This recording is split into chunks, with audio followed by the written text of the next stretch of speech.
भारत हल्ला करणार या भीतीनं पाकिस्तानची उडाली झोप। पाकिस्तान संसदेचं आज संध्याकाळी विशेष अधिवेशन। आज होणाऱ्या अधिवेशनासाठी मध्यरात्री काढला आदेश। पाकिस्तानकडे 4 दिवस पुरतील इतकेच तोफगाळे आणि इंधन। पाककडे इंधनाचा प्रचंड तुटवडा। सैन्याच्या रेशनमध्ये कपात, इंधनाचा तुटवडा असतानाही पाककडून युद्धाच्या वल्गना।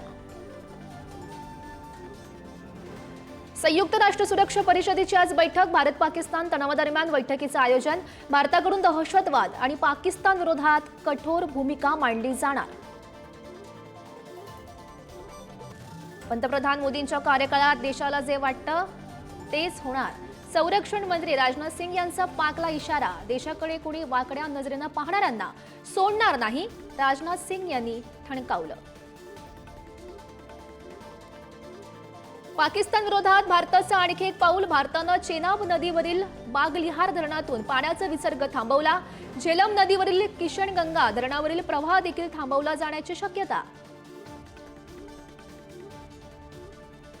80च्या दशकात काँग्रेसने केलेल्या चुकांची जबाबदारी घेण्यास तयार। काँग्रेस खासदार राहुल गांधी यांचं मोठं वक्तव्य। तर ऑपरेशन ब्लू स्टार ही चूक राहुल गांधी यांच्याकडून कबुली। काँग्रेसला फोडा, काँग्रेस रिकामी करा। पुण्यातील भाजप पदाधिकाऱ्यांच्या बैठकीमध्ये चंद्रशेखर बावनकुळेंचं वक्तव्य। काँग्रेसचे लोक भाजपात आली तरी पक्षातील कार्यकर्त्यांचा आधी विचार करणार, बावनकुळेंचं आश्वासन। महायुती सरकारनं 100 दिवसात आका खोके असे शब्द दिले। काँग्रेस प्रदेशाध्यक्ष हर्षवर्धन सपकाळ यांची घणाघाती टीका।